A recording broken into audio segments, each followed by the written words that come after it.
Good afternoon, dear parents and families of HES Academies. Welcome to another family engagement broadcast. And with me today are Ghadir Fakhruddin and Jasmine Alawi from National Honor Society of Star International Academy. Welcome, ladies. Hi, thank you. Thank you for having us. Thank you for introducing us. We also will have Hala Mallah from Access with us to present on mental health awareness. Hello, Hala. Welcome to the studio. Thank you for having me, and hello, everyone. We are excited today to present to you, before we go to the Hala's presentation, we are going to present National Honor Society's anti-bullying campaign.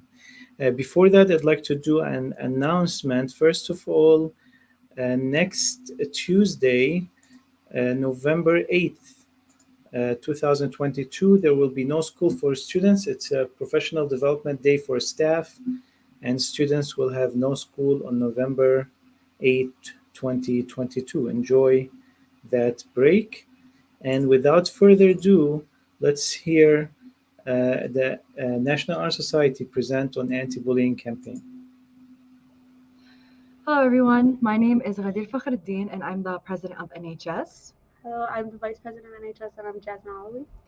And this is our NHS anti-bullying awareness campaign.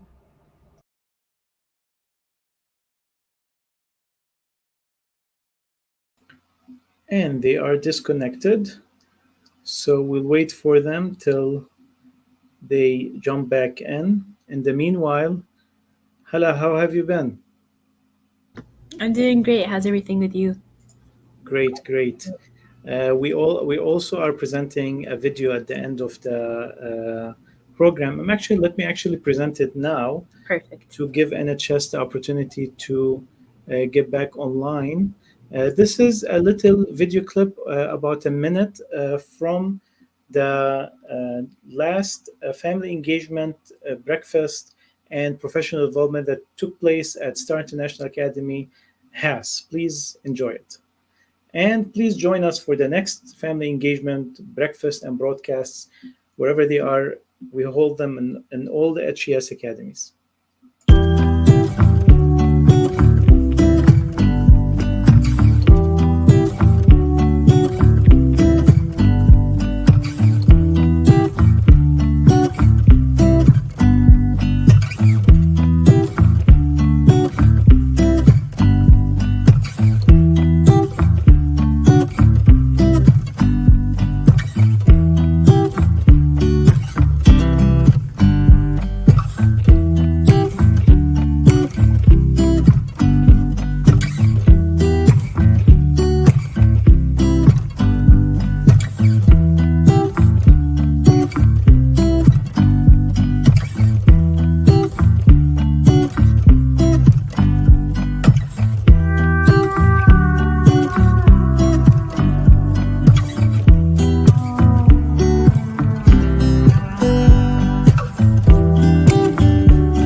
All right, welcome back. Hala, we're going to go to the presentation. We'll put the NHS presentation at the end of this episode.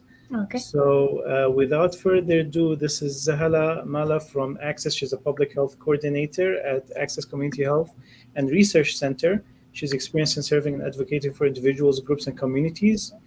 And she will be presenting today on Mental Health 101, both in English, and the Arabic translation will be written on the screen. So please do watch the screen for Arabic translation of the content that Hala is presenting. Without further ado, this is Hala. Thank you. Thank you so much. And so I will pull up the presentation, and then let's get right into everything. And then just to also add for the family breakfasts that are happening. So we plan to also be at a few of them, part of Access and some other programs within Access as well. So we really do look forward to having parents attend and to meet with everyone, find out about our services, and to also present some different information from the ones that we regularly have over here. Yeah, thank you, Hala. I just want to remind everyone that November 11th, so next Friday, we actually will have, next Friday actually. Next Friday, we will have a family engagement breakfast at 11 till 12:50 at Star International Academy, Has, and Hala will be there to present on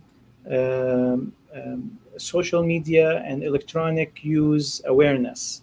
So please be there. It's a very important presentation, and there will be a raffle tickets also for parents. Perfect. Thank you so Hala, much for Lisa. reminding me about that. Of course. And so I will get right into the presentation for today.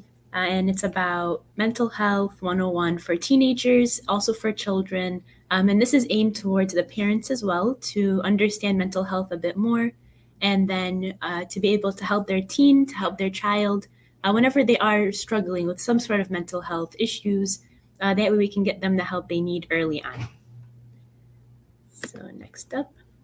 So we'll look over what mental health is and then versus mental illness, because there is a difference in between the two. So sometimes we use them together, but they actually have some different meanings behind them. And then also the causes of mental illness. So what causes this?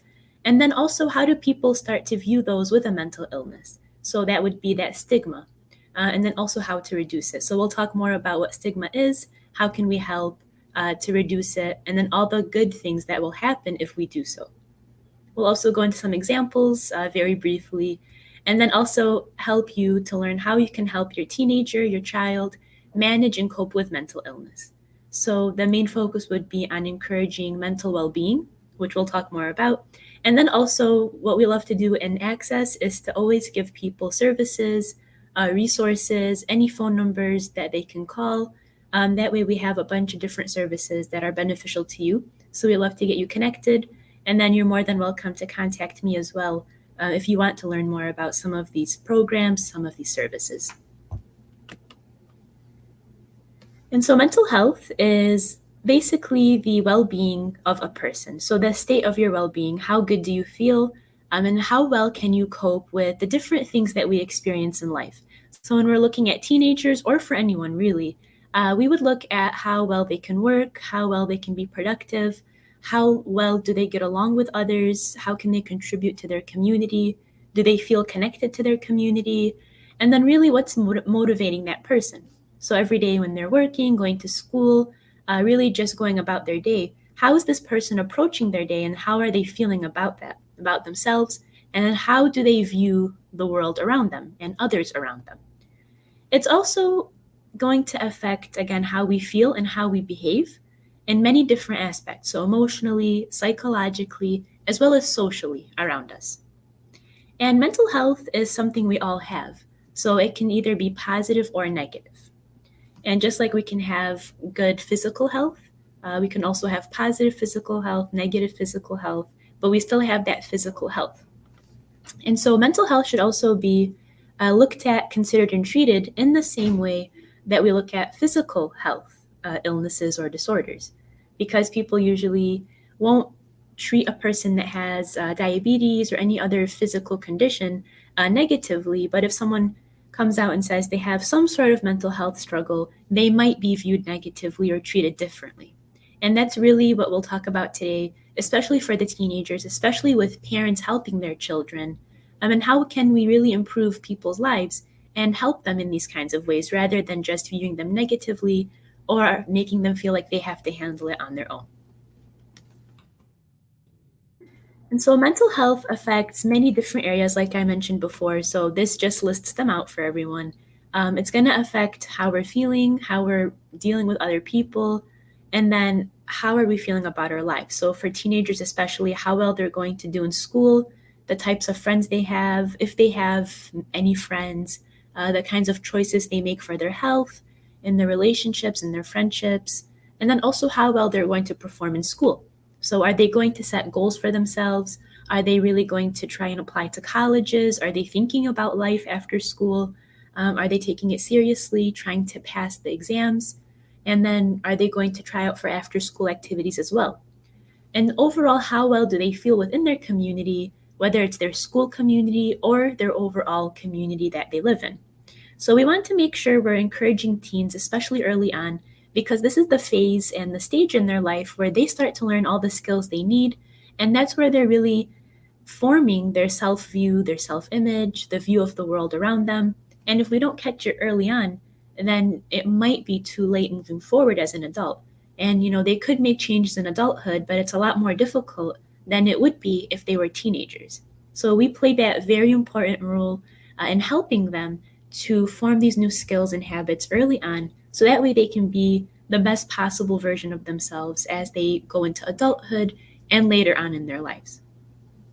And so the key point here also is that poor mental health could result in the teenager feeling unhappy, having a difficult time thinking, they might feel overwhelmed, and then their ability to handle those stressful situations really. Because also with the work that we do with the substance use prevention, we hold the idea that if a student or a teenager or any person doesn't have these coping skills, that solid self-image, the ability to handle difficulties, they may be more increased to try and cope with these life situations in a way that's harmful to themselves, whether that's violent behavior or some other unhealthy behaviors like substance use. So now we move into mental illness, and this is defined by the American Psychiatric Association as a mental health condition that is going to involve some sort of change in a person's emotion, their behavior, their thinking, or some combination of all these different aspects. And the key point for this is that if a mental illness is left untreated, then it can impact the person's daily life. So again, how well they're working, how well do they care for themselves and others, and then again, how are they interacting with other people? So we really need to get to the root of this early on, because that, again, can help the teenager, help the person to reduce the likelihood of having all these negative effects on them moving forward in their life. And like I mentioned earlier, we wouldn't treat someone that has another medical condition negatively. We won't blame them. We won't tell them to stop having diabetes or to stop having whatever medical condition they have. We would be there to help them, get them the help they need, connect them to anyone who could support them. So we need to shift that mindset and to understand there is no shame in having a mental illness, and there is support, there is treatment available. We can always get them the help that they need the same way we would for any other medical condition. So keeping that mindset when speaking to your teenager, if they come to you and tell you what they're feeling, not to really push them away and let them handle it on their own, or to tell them just to stop.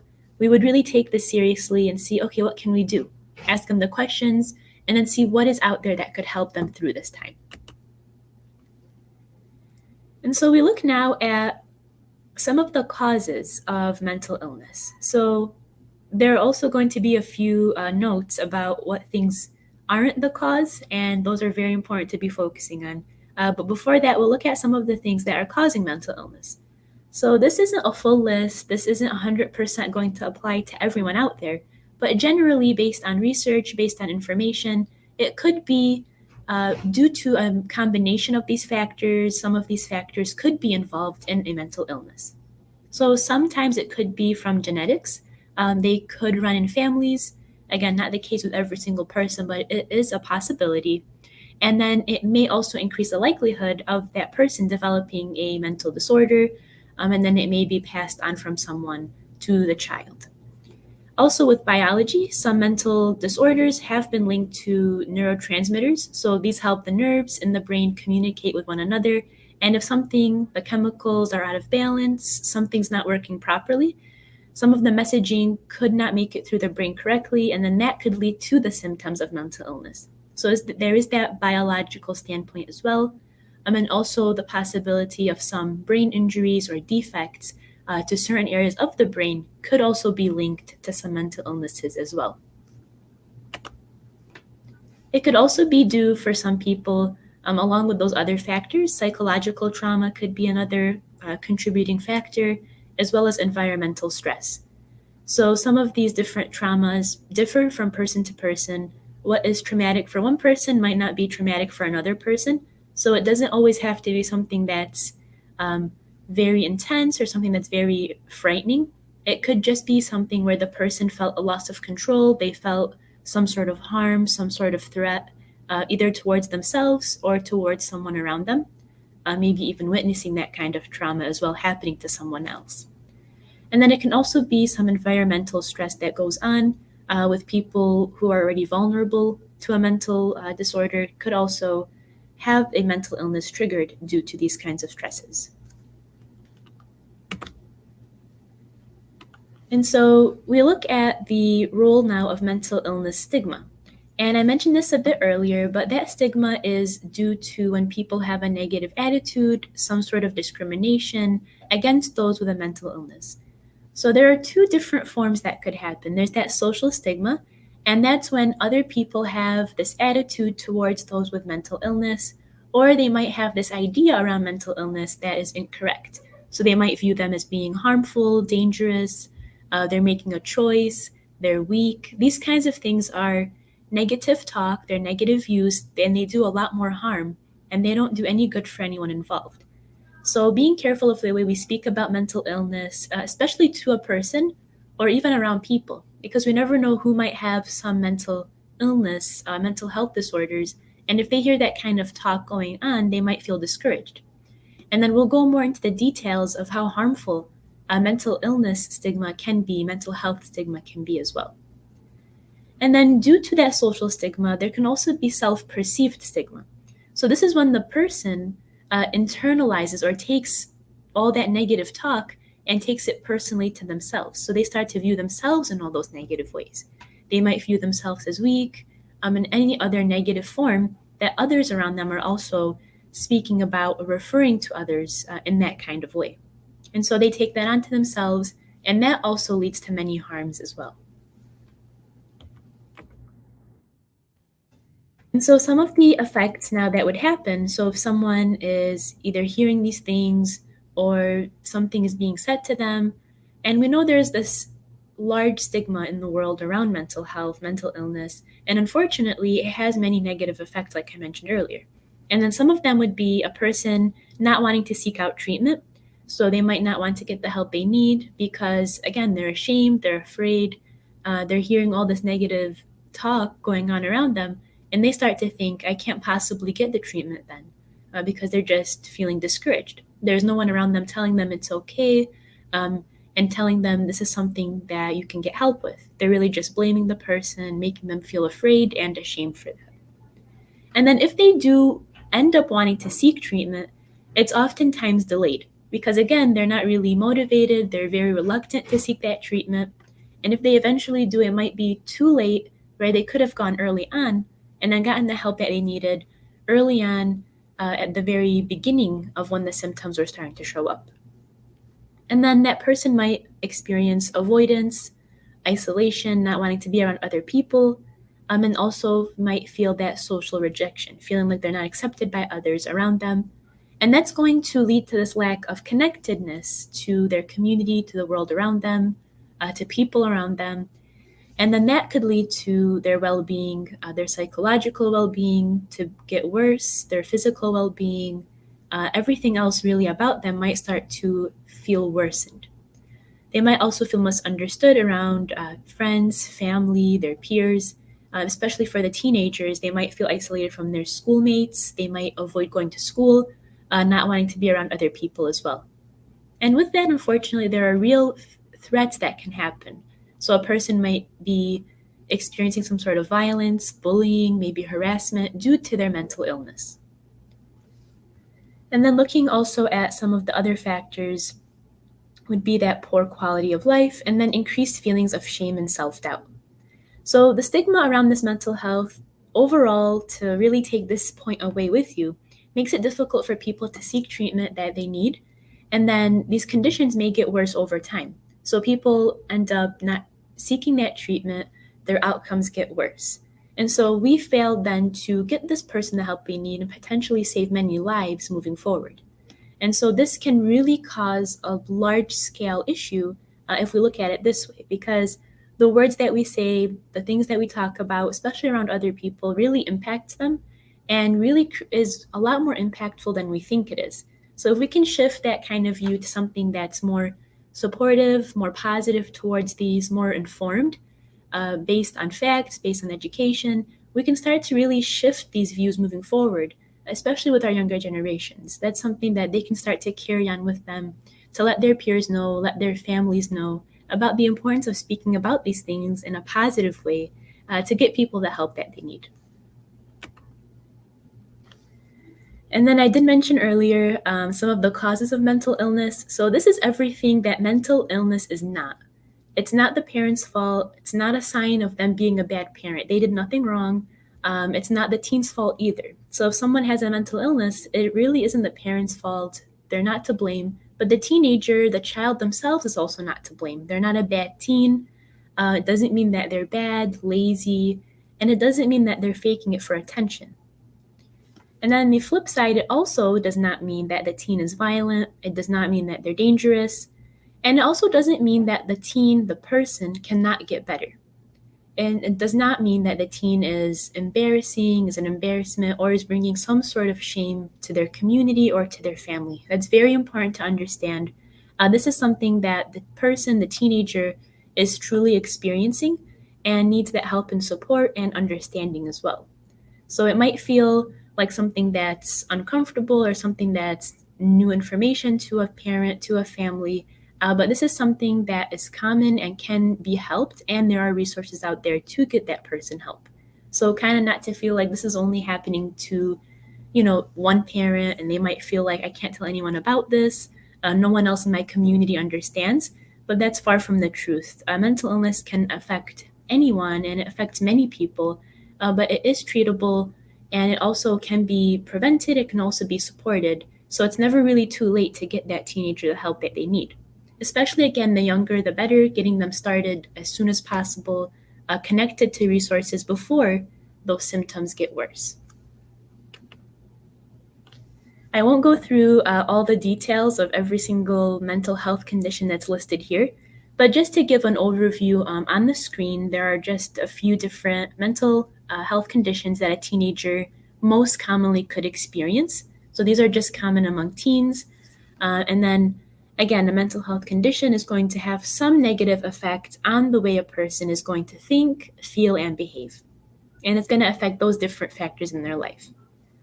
And so some of the more common ones would be anxiety disorders, could also be depressive disorders, obsessive compulsive disorders, and then also sleep disorders or other mood disorders as well. So there's bipolar disorder or also eating disorders. And so again, just this is going into detail about some of the mental health conditions that teenagers could experience. I will just touch upon a few of the points because we do see these commonly with teenagers, and that would be either generalized anxiety, so having excessive worries about things in their everyday life, whether that's school, family, friends, whatever it may be, and not feeling like they have that control over their worries, or feeling like they need to control a lot of these aspects in their life, but feeling that loss of control towards doing so. There could also be social phobias, so having these intense feelings of self-consciousness, feeling insecure, lowered self-esteem in these different social settings, or also depression, so having these feelings of sadness that feel like they're persistent, and then also may experience some anxiety or feelings of emptiness. And then these go into a bit more details about the generalized anxiety disorder from the previous slide. So the person might feel fatigued, they might struggle to concentrate. This could show up in the school setting. So looking out for these signs early on could help to maybe have a conversation with the teenager, see what's going on, and then see if there's a potential mental illness, mental health disorder going on there.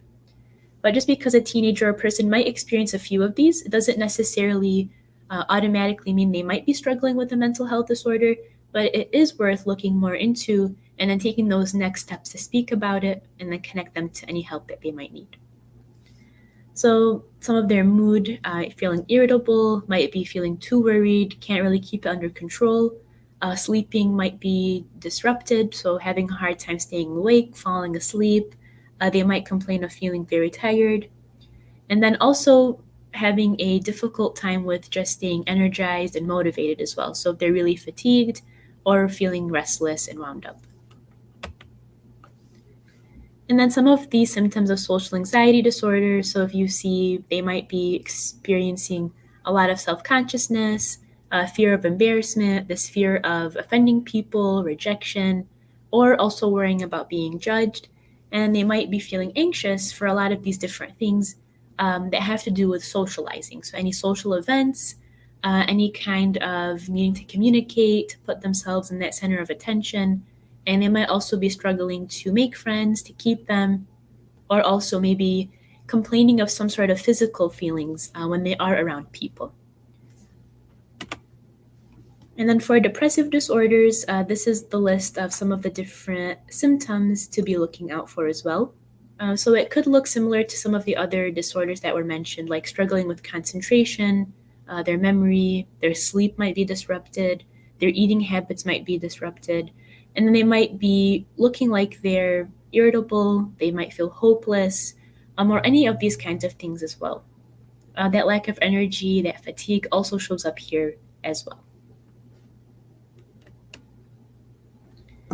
So we have a bit of a background now of some of the common mental health disorders. Again, that's not an entire list. There are many more that could be looked into, that could be read about, and then to learn more about those as well. But when it comes to trying to help your teen manage and to also cope with mental illness, it's important to understand that many of these mental illnesses can be prevented. But sometimes, like we said, due to stigma, due to denial, like not wanting to accept that this is happening to the family, to your child, many parents don't bring the child in until after the issues have been going on for a while because of that denial. So that can lead to those symptoms to get worse and then to potentially not be able to really get to the root of the cause or to manage it before it gets severe. But it won't be too late. There's still that possibility of getting better, keeping symptoms under control, and then letting the person feel a lot better. And so many parents feel that mental illness can never happen to their child, again, due to that stigma, that social stigma, or maybe that internalized stigma as well. Maybe the teenager feels reluctant to ask for help, doesn't want to talk to others about it, doesn't want to admit that there's something going on based on what they've heard in the community, on TV, in the media. All these different things play a role in this kind of situation.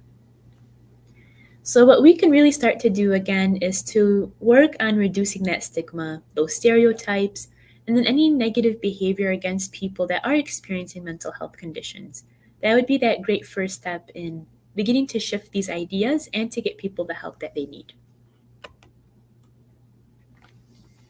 And when we want to help teenagers to manage and cope with mental illness, there are many approaches we can take at different stages. So when you're looking to address symptoms before they get worse, the first step to really take would be to talk to your teenager if you are concerned, if they might seem stressed, or you might have seen some sort of change in who they are, in their behavior, the way they look. It's best to address it first in a conversation with them, just to find out more of what's going on and how can you help them. So again, it might not mean that there's automatically some sort of mental illness going on or a psychiatric diagnosis is needed right away, but it is a good step to just see, the signs early on of what could be going on and if there is anything that's going on. Maybe they're just feeling a little stressed about something at school, or in their lives. And then having you speak with them could really help them to feel better and to learn how to cope better with any kinds of stressful situations. And then continuing to look at how can we address some of these symptoms before they get worse, it's really a good idea to check in with your teen, just asking them how they've been feeling and how are things going in their life. And then trying to listen to their words, pay attention to any kinds of changes in their behavior, and also making sure to listen more than you talk and really hear what your child is saying. So if they're trying to express something that they're experiencing, the way that they're feeling, not to try and, finish the sentences for them, thinking that you know exactly what they're feeling or what they're going through. Really doing some of that listening just to get as much information as possible. Maybe all they need is someone who's just listening to them and doesn't really need anyone to solve anything for them. Maybe they just want to feel heard or listened to as well. And it's really a good idea at this stage to validate their feelings. So if they share something that they're feeling, don't try and deny it or tell them, no, you're not feeling this, or no, things are going well for you. Really acknowledging that it's okay what you're feeling, and then encourage them to keep talking. After that, we can start to either teach them different skills that they need to label their emotions, accept their emotions, learn how to handle these emotions. So if they're feeling stressed or angry or upset at something, they can start to learn how to handle that in healthy ways. So whether that's taking a walk or trying to breathe slowly, maybe take a nap, rather than switching that coping mechanism to anger or yelling or any kinds of unproductive coping habits. And then it's really a good point to, beyond this kind of situation, to regularly teach teens, teach children different ways to manage whatever they're feeling. So once they can learn these skills early on, especially as a child or a teen, that can be carried on with them throughout their lives, and they can start to cope with emotions, cope with any stressful situations in a healthier way, rather than, again, turning to anything that might harm them. And a teenager is also going to pick up on the behaviors, the habits they see around them. So it might be something worth trying to pick up a healthy habit, try to add healthy habits into your own life, especially when your teenager is watching. So whenever you're feeling angry, as best as you can to try and handle that in a healthy way, so that way your teen can just observe and then carry that skill on. They might not know that they're doing that, but they really do model and take on the different behaviors that they're seeing around them. And again, if a mental illness has happened, there is a mental illness that is diagnosed for the teen, it's still not too late to get them the help that they need, even if some time has passed. So you don't only have to focus on before anything has happened, but it's okay if something has happened and you can still, get them the help they need or take the steps that are needed in order to help them out. And it's always important to educate yourself about these different topics, so about mental illness, about mental health, and to begin talking more openly about these. Because if we're not really educated on them or we don't know too much about them, we might start to assume the worst, we might have a lot of misinformation, and that again leads to many of that stigmatizing behaviors that we see. And then now that you know a few of the warning signs, it's also a good idea, as you're trying to learn more about mental illness, to learn more about the signs and symptoms, to see anything that you can keep a lookout for. And even if your teenager doesn't have a mental illness, it's still good to see if there are any warning signs. That way you can have that conversation with them and help them through whatever they might be experiencing.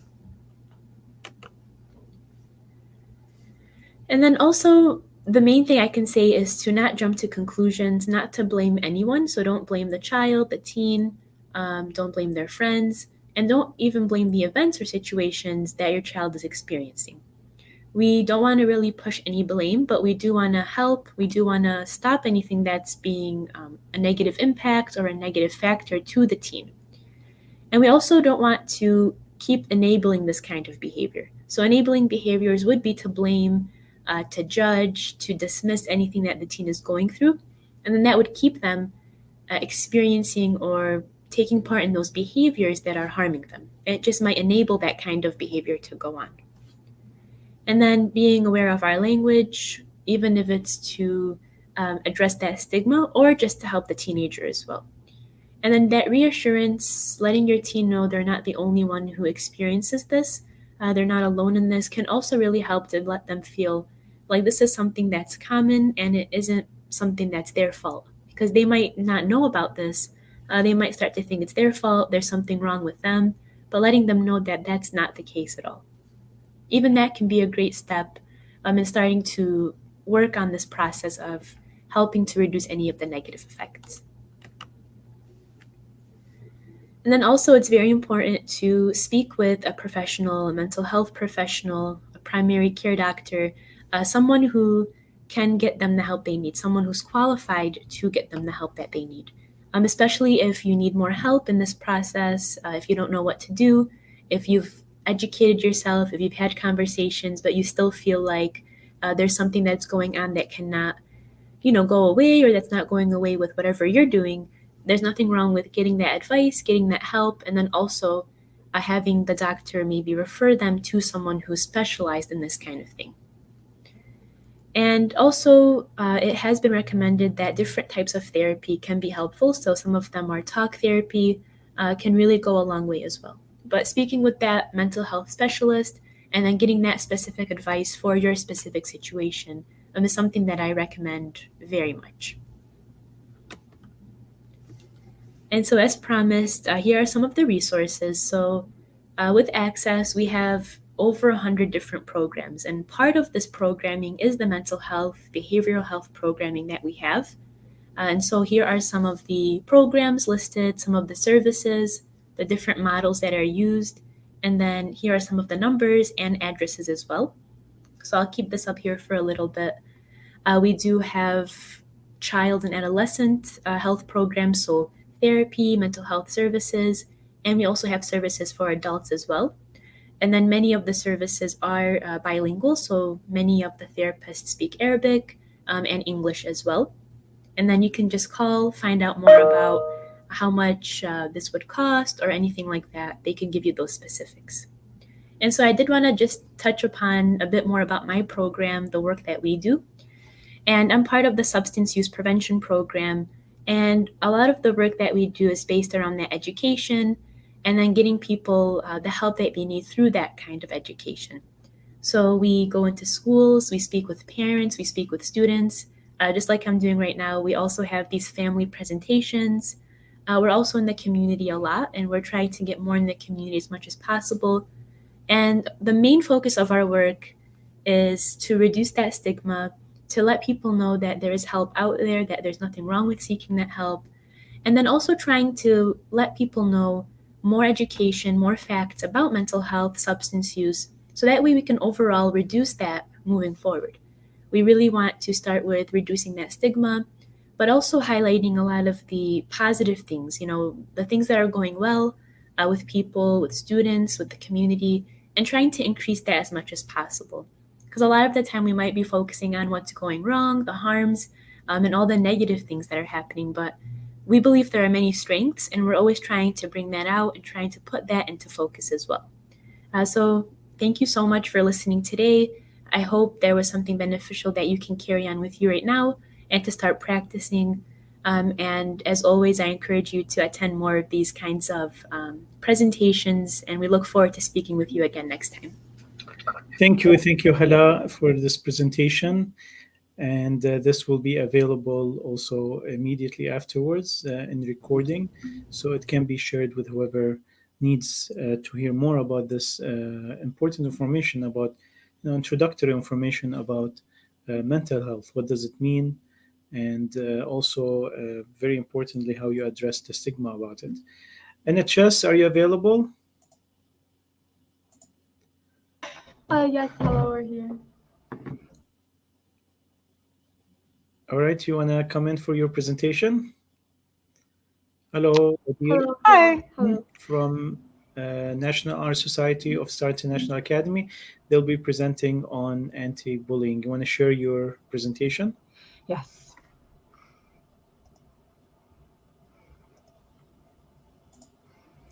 Again, I would like to remind the parents that Tuesday, November 8th, there will be no school. Little announcement for student government. Voting is extended till Monday morning for all academies that have student government. For STAR, I think it's going to be even extended further with further instructions to come. Without further ado, NHS. Hi, my name is Hala. I'm the president of NHS.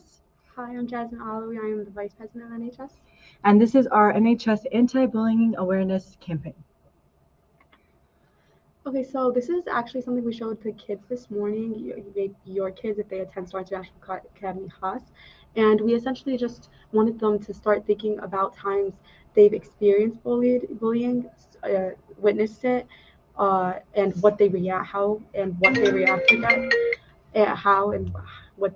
to it. And also the opposite of that, times that they felt good about themselves. This was essentially to show the comparison and really accentuate the negatives of bullying. And on the right, you can see it's a quote from an anonymous high school student from Star International Academy, and they basically were just talking about how they used to joke with their friend, but they were actually bullying them unintentionally, and it just goes to show how it actually hurts both parties in the long run, and not even just the one being bullied. The bully was ended up hurt too. Next, we actually have a video that NJHS and NEHS collaborated together in making. The students worked really hard, stayed after school, collected hours, and made this phenomenal ceramic masterpiece. So can we go ahead and present that, please?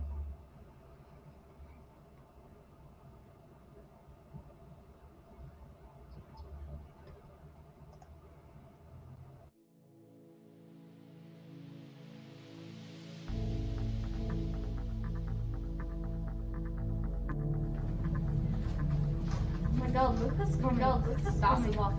And look at what she's wearing. Okay, guys, look, watch this. Hey, Basima, did your mommy not buy your new Skechers yet? Seriously, and what about those pants? It looks like you just picked them out of a dumpster.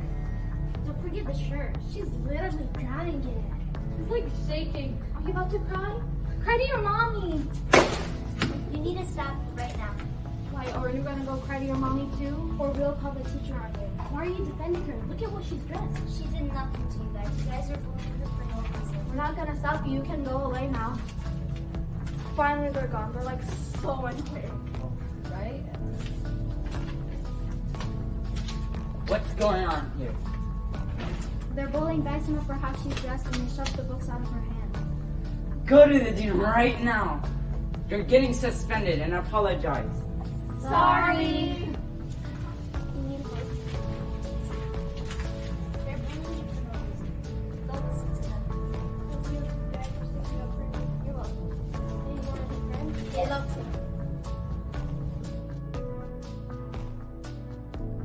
Hey guys, it's your favorite Nargis. Today I'm wearing all black. Bro, and no one cares. You're literally so ugly. Just don't even try anymore.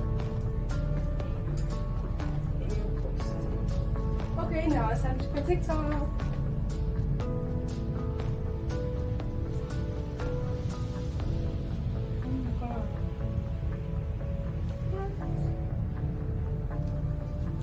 Are you okay?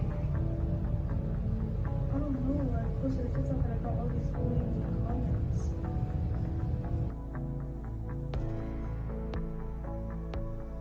Oh my god.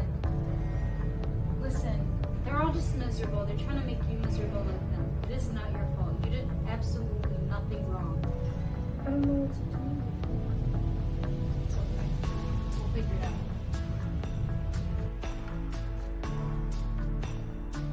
My biggest fear is failing to accomplish my dreams. I'm insecure about my life. My biggest fear is not being a good enough role model for my younger siblings. My biggest insecurity is that I have anxiety. My biggest fear is failure. My biggest insecurity is my hair. My biggest fear is failing in school. My biggest insecurity is letting the people that I care about down, my students or my family. My biggest fear is putting my all into something and not accomplishing my goal. My biggest fear is not living up to my full potential.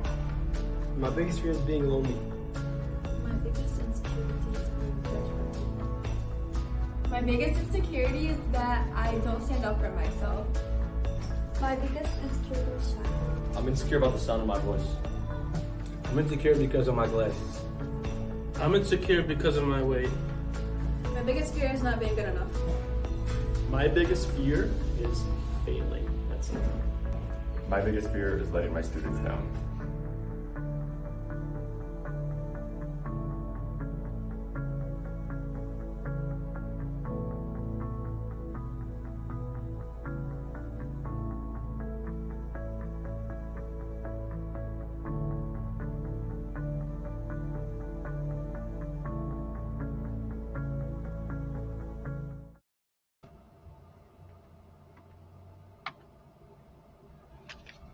So after students were given the video to watch, they were told to do an activity. And basically this activity, each person was given a note card on their desk to say something positive about themselves. For example, I'm a good and caring person and deserve to be treated with respect.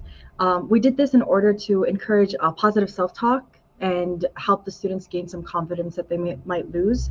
Bullying is a very hard thing that a lot of people go through, and it takes courage and compassion to understand like your feelings and seek help and get somebody to listen to what you're saying, because sometimes you're dismissed for your feelings.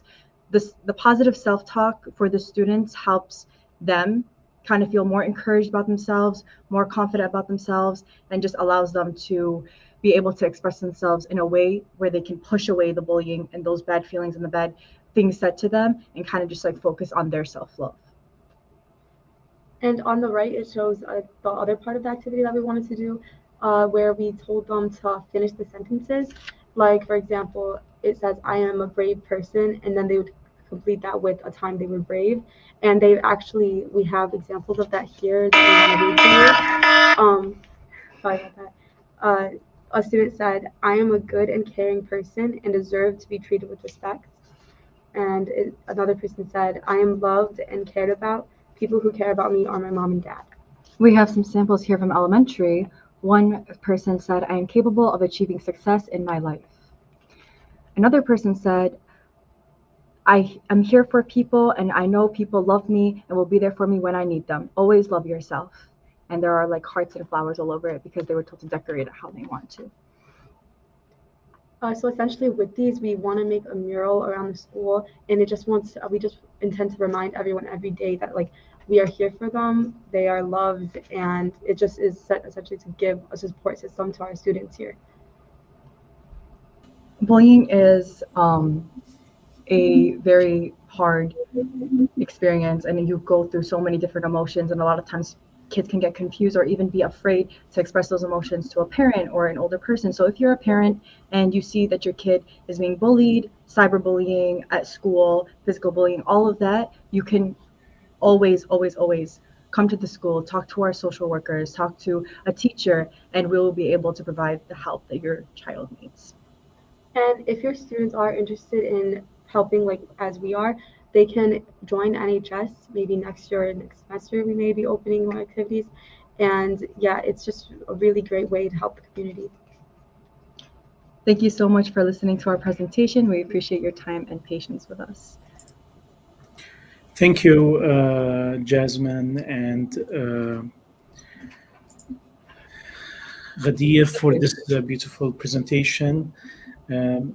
I think this is the second year you do this anti-bullying presentation, right? There was a play maybe last year or a few years ago, also anti-bullying. I love this annual habit of reminding ourselves about the importance of standing up to bullying and being active and facing it. So the video has been posted on all-star social media sites. Mm-hmm. And we thank you again on behalf of all the HES family for your great work. And we hope that we continue to see the great things that NHS continues to do in our community. Thank you so much. We appreciate that. Thank you. And thank you, Hala, again for your presentation and access.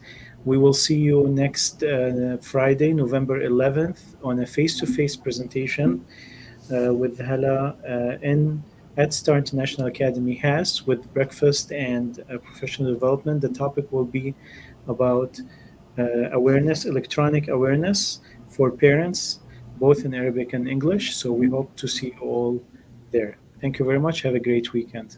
Thank you so much.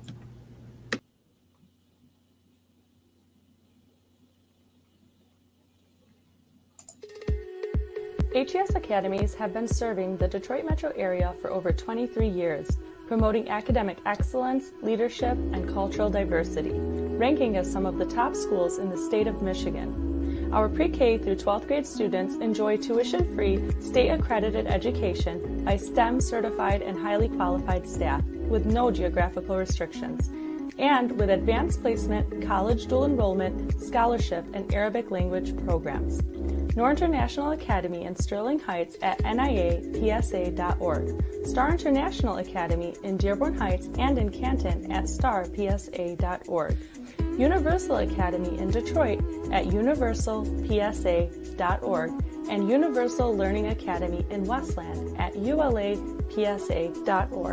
Join HES Academies today and enjoy a free Chromebook for every enrolled student.